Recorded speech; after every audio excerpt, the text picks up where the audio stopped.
తాళం కప్పను తెరవడానికి ఉపయోగించే నకిలీ తాళంలా అబద్ధాలు చెప్పినా పర్వాలేదనుకున్న కొందరు ఆ భయాన్ని నెమ్మదిగా విడిచిపెట్టి యువతలకు వస్తుంటారు. ఈ రోజుల్లో పిల్లల దగ్గర అబద్ధం చెప్తే నీ కళ్ళను దేవుడు పొడిచేస్తాడు అని చెప్తే నువ్వే అబద్ధం చెప్తున్నావు అని పెద్దలనే ఎగతాళి చేయడం చూడవచ్చు.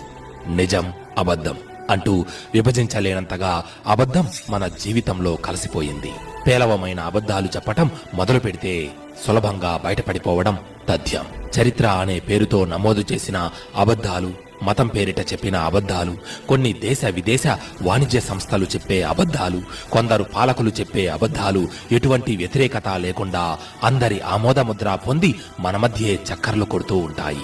అబద్ధాలను తప్పించడం అసాధ్యం. కానీ ఆ అబద్ధాలను చెప్పవలసిన సందర్భాలను తప్పించడం మన గుప్పిట్లోనే ఉంది. అబద్ధాలను అబద్ధమే అని ఒప్పుకునే ధైర్యం మనకు ఉండాలి. అబద్ధాలను నిజంగా మలచగల ప్రయత్నము మన నుంచే రావాలి.